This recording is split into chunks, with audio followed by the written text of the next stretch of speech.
The moods have been lifted with the victory of the Super Eagles over Lesotho in the World Cup qualifier. Still not enough, but it is a win that has lifted the spirit for Nigerians. Greetings to you. Thanks for joining us on the Friday edition of the show. I'm Yemi Adebayo. Well, tonight on the show, we will be talking about the World Cup qualifiers. We'll be looking at all the angles.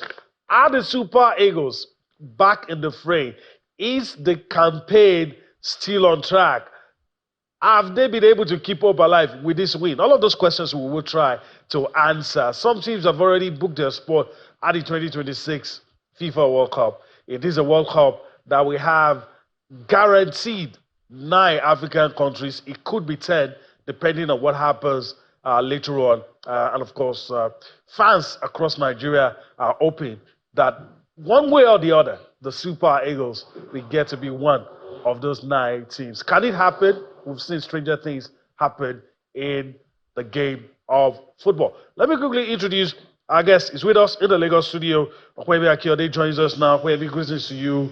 Thanks for being with us on the show.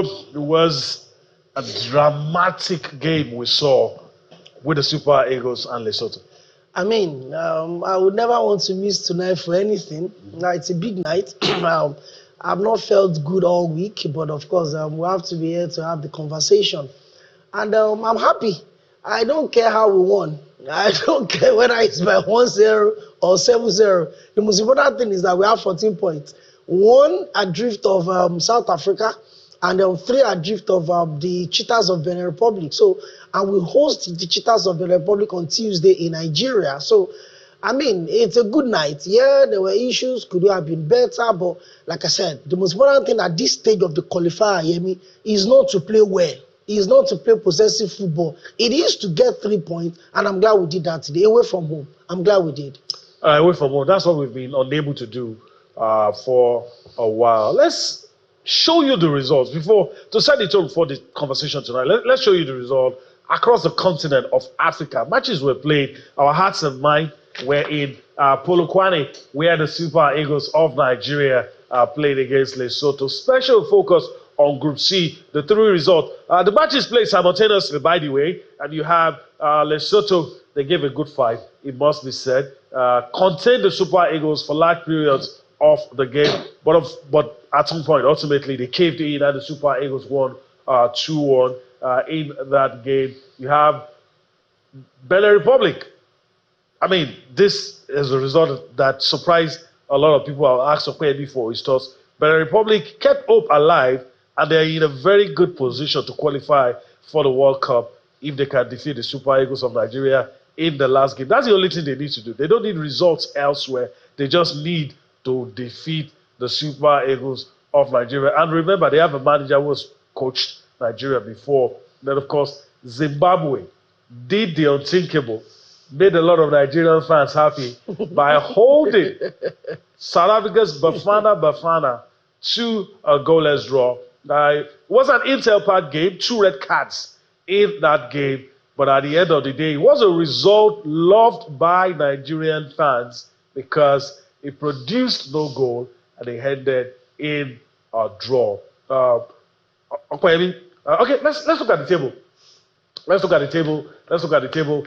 A lot of permutations, but Benin on top with 17 points, and followed closely by South Africa with 15, Nigeria with 4, and of course Rwanda, Lesotho, Zimbabwe not in the equation anymore. 3 countries down below, not in the equation anymore at this point. But with some combinations of results, any of the top 3 can still qualify. And so, okay, where do we even start from? Too many angles to look at. But these results, which one was the high point for you? I think the Zimbabwe-South Africa game was huge. And the fact that Zimbabwe got a red card first in that game, and then they still held their own. And don't forget that they played their home game in South Africa. Yes. So you'd expect that there was almost no support for them in the stadium. The people that are supposed to be home supporters actually support South Africa. But I think this result would have made more sense to me if Rwanda and Kigali had been able to hold the squares of Benin to a goalless draw at least. But like I said, away from home, our third win in the entire qualifying game, 9 matches, 3 wins, 5 draws, 1 loss. I think the Zimbabwe South Africa game was the deal breaker for me. And I said it the entire week. We keep focusing on South Africa. We forget the fact that Benin Republic had beaten us in this qualifier. They are being coached by a manager that set the template for the national team that we have at the moment in Guinea. And they are coming to play us at home. They've got a couple of Nigerian, Beninese in the team. In fact, the guy that scored the goal today has a Nigerian root. So there's a lot at stake in this one. But like I said, as long as we put ourselves in this very difficult situation, it's not about how well we play. It's about how much we win. 3 points or nothing. And I've said it, we're going to get the 6 points. But we'll have to hope, Yemi, that results in other matches. You said the other 3 teams, those guys are spoilers, like Zimbabwe did for South Africa today. Rwanda is still going to play. South Africa is also still going to play. All right. Okay. All right. Our man also Korakman is suited and ready. If I must confess, I was hoping that Rwanda would beat Benin Republic and have something to play when they are up against South Africa. Because if they had won today, they stood a chance. All right. Okay. So Austin is with us now. Greetings to you, Austin. Always a delight to do this with you all day, every day. So, your reaction to the things that have happened today? That's what a greetings to you, Yemi, Lagos studio with you, and of course, our diverse viewers from all over the world. Always an action-packed sort of sports. Hopefully, we're going to get someone join us from Polokwane just to let us understand what's going on right there after the Super Eagles, should I describe it, dramatic, narrow win over Lesotho, because if you check the litany of errors that Nigerian defense seems to be reciting in that match, you'll understand that the god of football just wanted this one to, go through the wire, so that we'll have something to talk about next week, Tuesday. You're expecting Rwanda to beat Benin Republic, so they have something to play for against South Africa. Zimbabwe was down and out and went to Durban to play for pride and glory. And South Africa couldn't beat them. This football is crazy, I just looked at everything that happened to them like, gracious goodness. I had one tablet on, iPad on, television, watching the Nigeria-Lesotho, monitoring Benin Republic. That game was everything dramatic that you can think about. But what Ghana Ross seems to have done with this Beninois team, gracious goodness, how they kept fighting, how they kept being on the offensive, how careful they were, because they were just so sure some way, somehow, that the rivalry between the Warriors of Zimbabwe and South Africa's Bafana might just give us a dramatic end. And it did, Even Hugo Bruce is so stunned, he didn't believe that they won't beat Zimbabwe at home. In fact, when Musona was shown the red card, I said, South Africa have the advantage now. No way. Zimbabwe kept pressing, kept pushing. I like it. But from the Nigerian angle, it will hurt us the more. If now that our hopes seem to be, renewed, and then on that final day, you beat Benin Republic even 10-0, and South Africa beats Rwanda 1-0. It's all over. It's, I don't know. It leaves a sour taste in your mouth, really. Okay, we're not going to start talking about what could have been, what should have been. We are gone past. We are gone past that now. But you have to fancy. Benin Republic will fancy their chances. On your screen, pictures from that game, schoolboy. In fact, let's talk about this game a little before we, talk about the other games. Stanley Wabeli today, for whatever reasons, I don't know what happened, was making some errors. I don't know if I should say he was being overconfident, being cocky, whatever it was. And the defense were making schoolboy errors. But I do agree with you that a win is a win. But then again, if you are a pessimist, you're like, okay, even if you go to the World Cup, is this what you're going to go and do at the World Cup? I understand where you're coming from. And I was really excited seeing Austin again. But the last line he finished the start with that, even if you defeat, the Cheetahs of Benin by 10 goals to nothing, and then South Africa puked Rwanda by a goal to nothing, then it's almost done and dusted. He just broke everything I came into the studio with. Because the entire evening, I've tried to remove that thought off my mind. Like, whatever is going to happen, we'll get the 6 points. I feel like, FIFA deducting that 3 points and 3 goals is more like maybe there's a god of soccer somewhere giving Nigeria a second chance and a second shot at it. And I'm grateful that we're able to pick that away against Lesotho today.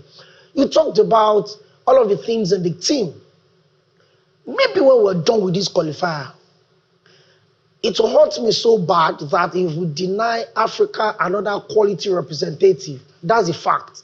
You can't take anything from the Cheetahs of Benin. They've done well. They deserve to have the 17 points they got. You can't take anything away from the Bafana of South Africa as well. They've done well. They deserve to be where they are. If the Super Eagles of Nigeria could have only 3 wins in 9 World Cup qualifiers, then maybe we deserve all of this calculation that we're having. So maybe when we're done with the qualifiers, if we win and then we're able to scale through, maybe we'll have enough time to sit ourselves down and say, wait a minute, do we need an entire change in the whole footballing structure, or we just go to AFCON and see what happens at AFCON? And that's a fact. I looked at some boys. I don't like to scapegoat people. I don't like to look at the team and say, oh, you didn't do well, you didn't do well. But I look at the likes of Wilfred indeed in that game, and looks like Sterling Wamp, and I'm like, maybe it's time some people, just start packing their baggages and saying goodbye to the national team. It's a fact. You look at what we have, you look at the potential of what we can have. You hear me? It's good that we don't want to go back to where we're coming from, but I feel we shouldn't even be in this situation in the first place. Yeah. We shouldn't be here. Austin, I said something yesterday. I think it was lost in transition. Maybe what I was trying to answer. My worry is that all of these things we're complaining about, we tend to talk about it when things don't go our way. But once something happens, we tend to forget. I can tell you for a fact, if we manage to qualify for the World Cup, nobody's going to say anything anymore. That's it. Yeah. And that's why a part of me is feeling, is this not good? Is this not good? So maybe I can tell you for a fact, if we don't qualify for the World Cup, we're going to press the self-destruct button. Some people will start telling us, oh, let's start afresh. Let's sack the coach. Then we'll start all over. All the years we spent telling ourselves we're building a new team under Gennaro Draw, and we canceled the project by sacking him. Now we're starting all over again. I really don't know. To be honest, also, I don't know what I want, actually. I just, a part of me wants to see the Super Eagles at the World Cup. But realistically, if you're going to play like this, our hearts were in our mouths playing Lesotho in a game we knew we needed to win. And you had Wilfred Ndidi and Stanley Wabali acting like schoolboys.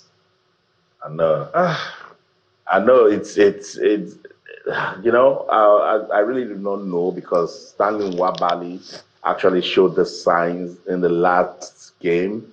I think it was the win over Rwanda, and then I think he behaved himself in Bloemfontein, maybe because he knows South Africa so well. But I really don't know. And he's a perfect gentleman. I speak to him a lot. I spent a lot of time talking to him when they came for the Unity Cup.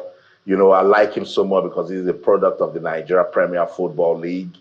And I just really don't understand. Lesotho had 4 clear chances. 4 clear chances. I kept saying, Jesus Christ, what's going on? This is Nigeria, Lesotho, and we're playing football like this. Just imagine if that unwanted error had happened. Just imagine if that ball went in 94th minute. There was no way back. There will have been no way back. 94th minute, and that game ended 2-2. Oh my God. You know what? I think all of these things happening, if we can just reflect. Sometimes why I want us to go for competitions is because of the fans. The fans deserve something to, talk about, to, to uphold the pride and glory, and again for transition, for progression, because we didn't go to the World Cup in 2022. What changed? We just used the AFCON. We just need to play 6 games, get to the final. We did that, and everybody forgot that we had problems that we left when we sacked Geno Raw. We did not go back to find ways to correct those problems. So until we solve a problem, it's to remain a problem, So there was no transition, but we didn't just care, because after all, we're going to the AFCON. We launched the Let's Do It Again campaign, and boom, this Pizarro came, dazzled us with some fatherly words of wisdom, motivation, inspiration, took us to the final, and that was it.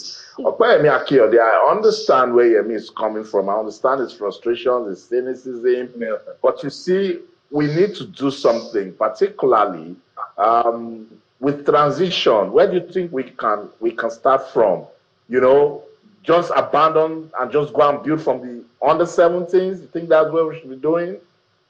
It's even unfortunate that we don't even have the under-17 to build on. The under-17 didn't qualify for the AFCON, and also they are not qualifying for the under-17 World Cup. The under-20 got beaten helplessly 4-0 by Argentina. Yes. The home-based Chan Eagles had a disaster of a Nations Cup. So where exactly are we even looking to? So let's even say that let's start from zero. You'd have to look back and say, let's go through the 8 grade teams. Let's see what we can have and groom them. Unfortunately, first of all, we don't have the luxury of that time. We'll have an African Cup of Nations in December. And so, Austin talked about going to the tournament for progression. Imagine this scenario, Yemi. We win AFCON and we don't qualify for the World Cup. So, Africa would have 9 representatives, and the continental champion will not be among those 9 representatives. What does that tell you about African football? It's a mess. Oh, you are the champions. Where's the defending champion of the continent? You're not making it to the World Cup. We got carried away by the fact that we won a needless silver at the last African Cup of Nations, and then we forgot our sorrow. Let me throw this soft jab on Austin. Almost like Nigerian fans, you can support Chelsea, Man U. A lot of them are Arsenal fans by blood. A few wins, you forget your sorrow. And that's the thing about the Super Eagles of Nigeria. It's a very soft one. We just get carried away by the wins. You talked about the fact that if we're lucky and we qualify for this World Cup, we're going to forget about some of the problems that we're seeing now. We want to go. The NFF are running around, organizing friendly matches, making sure that they get qualification grants. And before we know what's happening, we just go there. A very historical World Cup, the first time that 3 countries are going to be hosting the World Cup. We missed Qatar.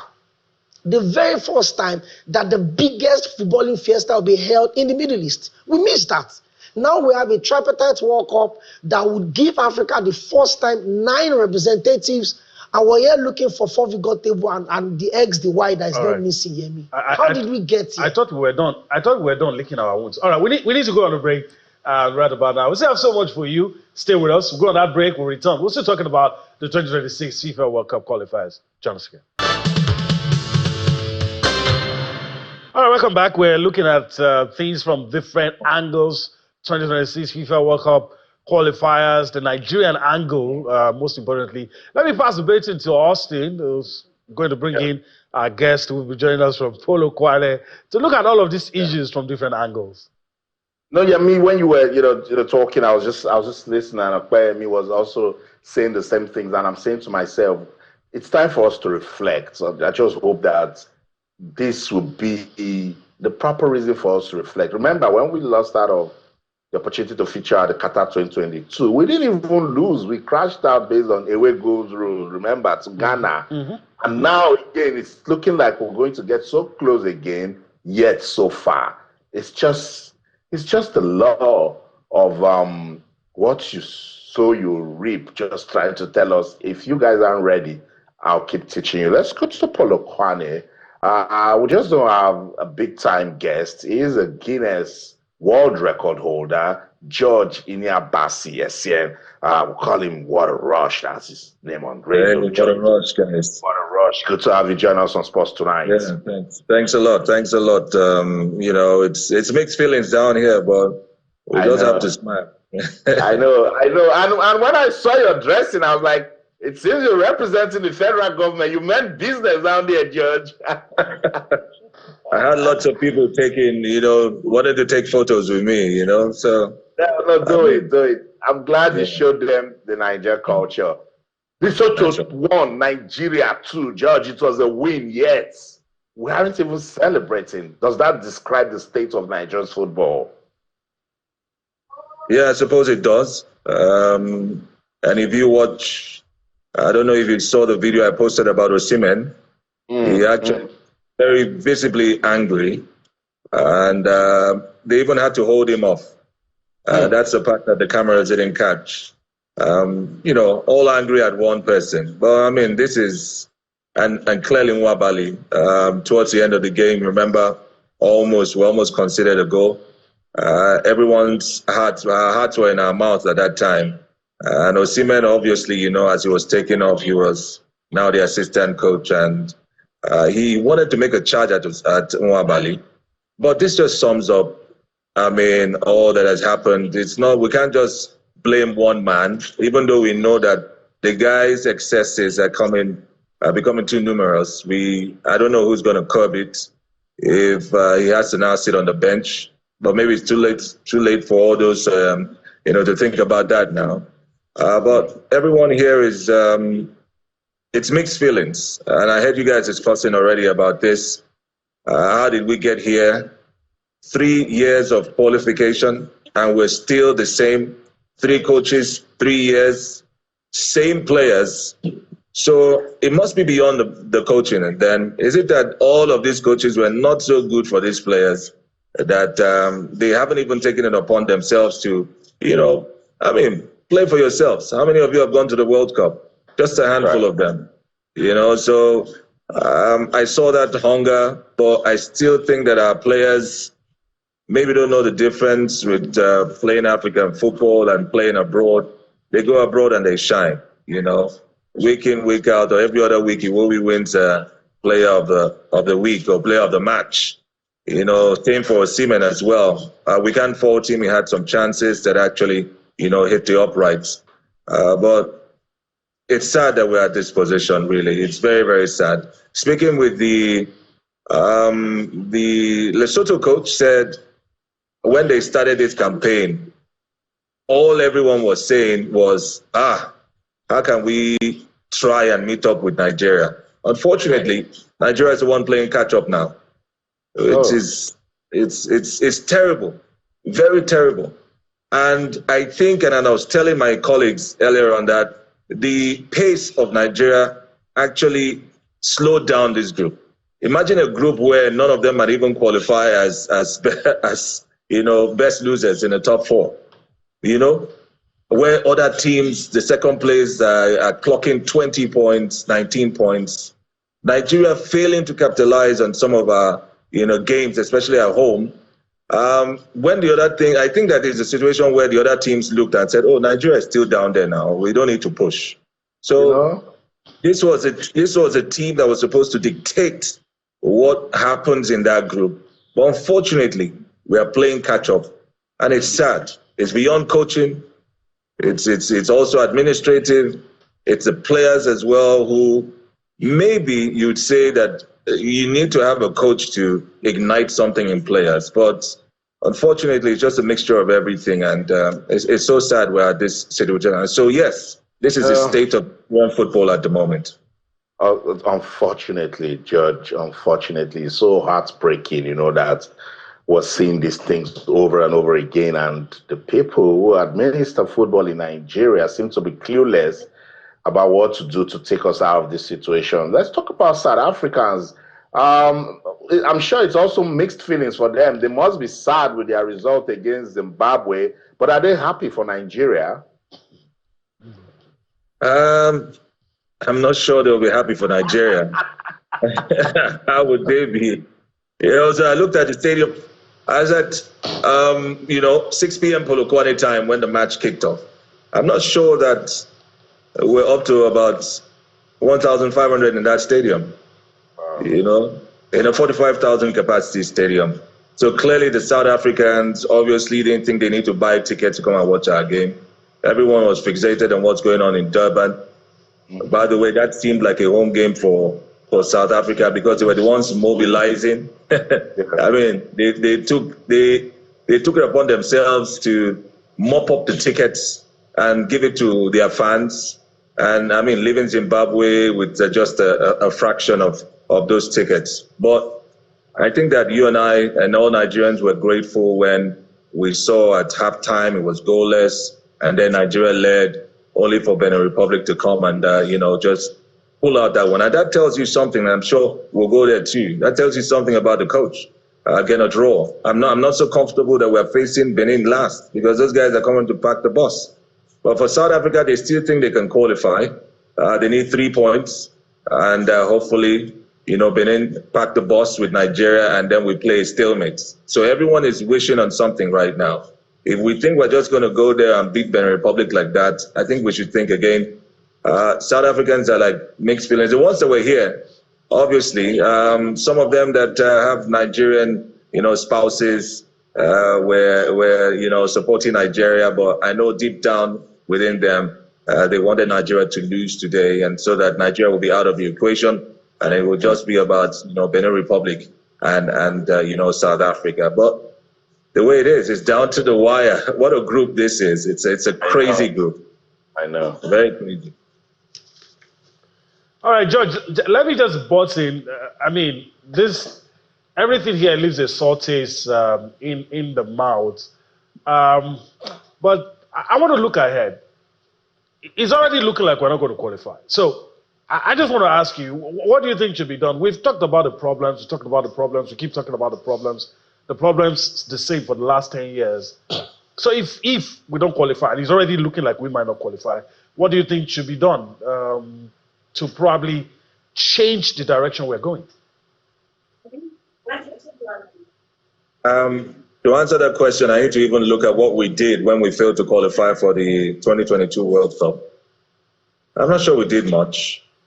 We waited for a long time before we go. We're confused, or they were confused of who to get as a coach. Before we now, had Pissarro come in. Was it Pissarro? Was it the other guy, the German guy? I think that we should first of all, have a manager that would stay for a long term, and we must go for the right choices. With no disrespect to the Malian coach, but we could have just taken on Anna Munike, who is proven his worth also in African football. Going for a analyst at the Africa Cup of Nations, I don't think that was quite the right thing to do. Yes, he hasn't lost a game, but we didn't bring him here to draw. If we needed results, we needed someone who had a track record of getting results and even qualifying as well. That's who we should have gone for. Going for someone who's hadn't tried at any time to qualify us for the World Cup or qualify a team for the World Cup was wrong in the first place. So the NFF need to make right choices. There should be no politics in selection of managers for the team. And when we talk about that as well, I want to even ask, what is the technical department of the NFF really doing? What is Austin Eguavoen doing? What's his role? Look at the national teams. Look at the male national teams especially. What are they doing? Are you just saying, okay, so this guy won the league in Nigeria, let's give him a job? What sort of refresher course did Ali Zubairu go for in the first place? Because he just he won the FA Cup with El Kanemi. I'm not berating him, but it is a fact. This is a national team. You need people that have tasted some form of continental or even international exposure. So wrong choices, wrong people even leading the technical committee. Well, I'm not going to again say that they are the ones that are going to go there and play the game. But with all respect to the leader of the technical committee, I think that he needs to surround himself with very, very sound technical people. Austin Eguavoen, he can remain there, but he needs also to get more exposure. I mean, it's good that he follows the team around, interacts, see how this is done. But we need to decide if Austin Eguavoen is going to be a coach or he's going to be the leader, the head of the technical department. So decisions must be made first from the NFL. Maybe reconstitution of technical committee, technical departments. And then, obviously, these are great players. I won't be surprised that if we fail to qualify for the World Cup, we might see some players just hands off the national team. And it's going to be a big miss. I pray that many of them don't.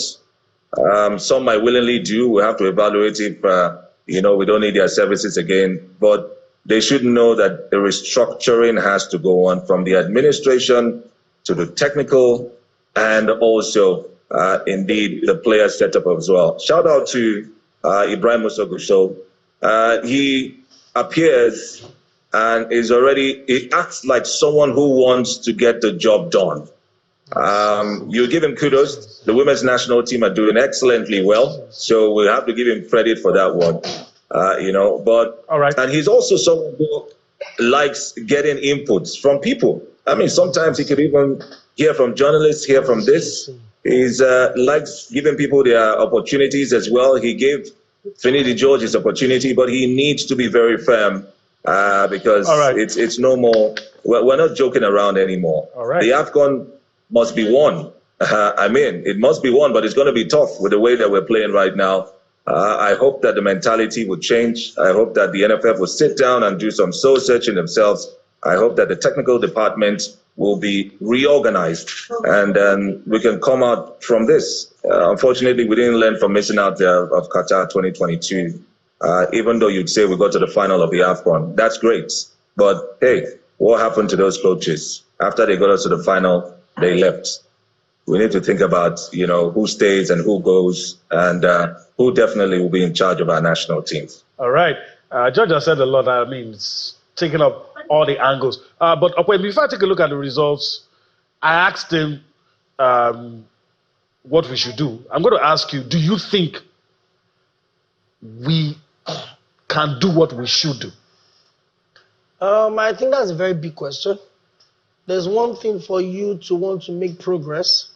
There's one thing to have a system that does not look like the system wants to move towards the direction that you want to move to. So we have a footballing culture in Nigeria where we often love to place loyalty ahead of credibility. And I'm going to take a cue from what George said.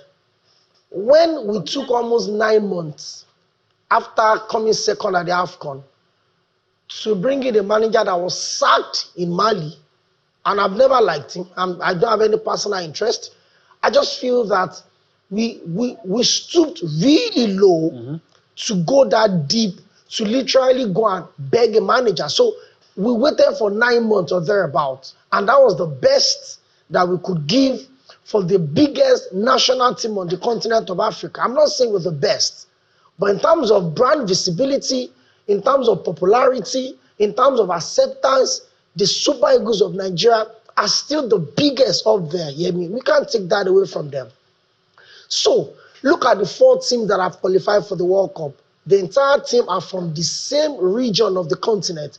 The North African teams. Algeria are true to the World Cup. Tunisia are true to the World Cup. Egypt are true to the World Cup. And Africa's best team at the moment, Morocco, are also true to the World Cup. So what are they doing differently? Ghana. Well, maybe Ghana, maybe they probably still need a draw, maybe 1 more point. But, I mean, our neighbors, they are also true. Ghana didn't qualify for AFCON in December. But they probably picked up from there and say, you know what? We didn't qualify for AFCON. Let us use the World Cup to compensate Ghanaians. And now they are 1 leg in at the World Cup. But we have a system where we continue to recycle the same old people. George said, what are the roles of Austin Eguavoen? He's been with the national team for almost 30 years. As a player, as a coach, he didn't qualify for 2006 World Cup. He didn't qualify for Qatar 2022 World Cup. And he's still the technical director of the team. And you think we can make progress. All right. We're not ready for business, hear me? Yeah, I knew from the start that we were not going to be able to do everything we want to do today, because when we were talking about the Super Eagles, I always heated and sometimes emotional. But it wasn't only the Super Eagles that were involved in action today. Other African countries played as well. So these are the results. South Sudan getting hammered by Senegal, 5 goals. Sudan pulled a draw with Mauritania. Togo lost at home to DR Congo. And in a game that had many goals, Gambia lost to Gabon 4-3. Seychelles, of course, got pummeled, hammered, destroyed, whatever word you choose, by Cote d'Ivoire 7-0. These are the other results for Friday. We are resisting the temptation to continue with the Super Eagles because there are other things to talk about. But these are the other results. Maybe I'll just throw one in for George before we let him go. I mean, George, would you expect Zimbabwe to do what they did today? I mean, against South Africa. Do you think a Rwanda that has no motivation can do the same? Well, it's tough.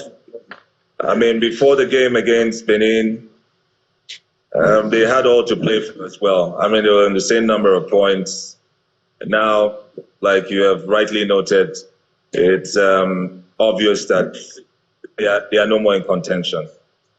The fact that it took Benin that long to even score a goal, it shows something. It shows some intent. It shows that Rwanda really, needed to come all out. But then again, I'm overly concerned about whatever pact. And I know we would say, and the way Lesotho played today, I know many people would say, no one's going to have a pact with any team. South Africa need that game, obviously.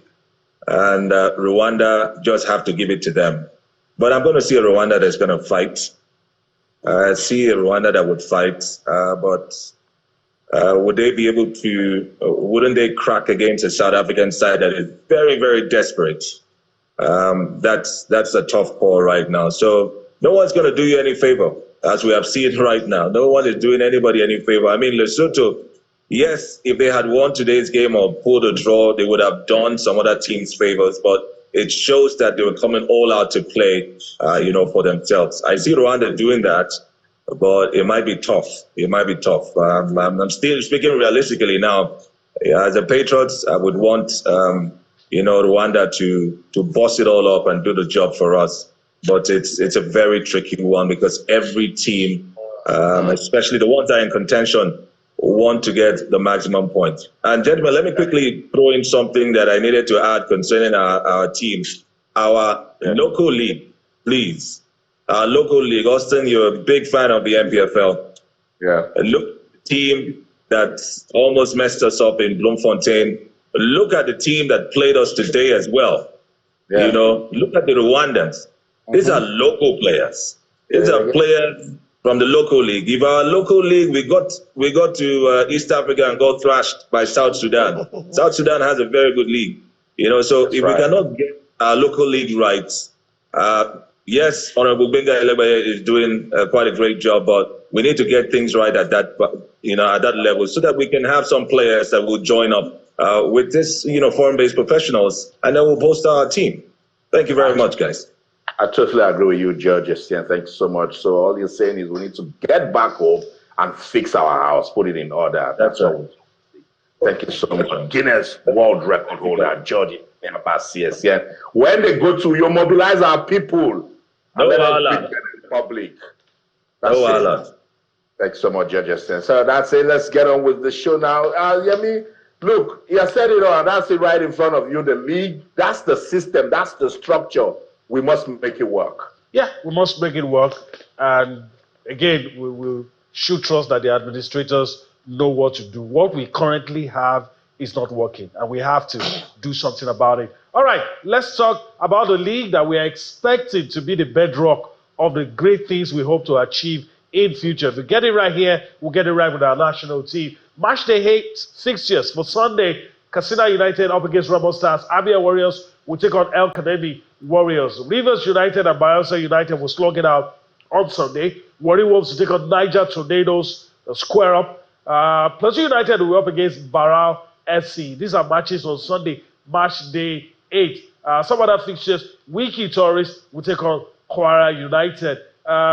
Yes, past, I will have said this game will light up the space. I don't know what's going to happen, but obviously it's still a big game. Kano Pillars up against 3SC rather. Cool Khalifa will take on the Abab Elephants, talking about the Yimba. National United will take on Rangers International. Then, of course, Ikorodu City will take on Bendel Insurance. So, maybe quickly, if you can, for us in the next 30 to 40 seconds, pick out a game or two that you think will really, really get us talking. I think Nasarawa United, the Lafayette Township Stadium, Nasarawa United are in good form. They've had away wins already this season, which is quite unusual for a team that really struggled last season. I'm also looking at the Kano Pillars versus Shooting Stars team as well. It's going to be at the Sonny Abacha Stadium. Very key, very, very unpredictable game. Shooting Stars, they're also in a good form. They didn't start the season well, but now that the governor had made it almost a weekend thing, anytime they play at the Lekon Salami Stadium. Last week, almost the last kick of the game against Plateau United, they won that game by 1-0 after winning away from home in match day 6. I think they've got a good chance to go in there at Kano Pillars and get the job done. The game between Plateau United and Barao FC is like a northern fixture. Yeah. And I mean, it's going to be a big game. Plateau United have had only 2 wins already this season. The manager is under tremendous pressure. He's got to deliver this weekend. All right, he has to deliver. Unfortunately, we're about to cross the line. Our time is up, but also we got to go. Yeah, we got to go. Big game. Nasarawa United versus Rangers, the solid miners, 3 consecutive wins, 2 away wins back to back. They are the team to beat at the moment. And so I'd like to see what they will show in that big game against Rangers. And of course, Shooting Stars, Yole Warriors, 3 wins in a row also. They're on fire. Who can quench them? We'll see what Kano Pillars can do at the Sani Abacha Stadium. That's the show in London. I'm Austin Okonakwa. And in everything you do, remember, keep talking sports. Bye for now. It's a wrap here in Lagos. But before we go, I want to thank Okwemi Akiode for his time on the show. Thank you so much. I'm hoping that maybe next week Friday, while we're here, we'll have a welcome ticket to celebrate. Why not? All right. We look forward to that. It's a wrap here in Lagos. I want to thank you for your time. Enjoy your weekend. You see us again next week. I'm Adebayo. Bye-bye now.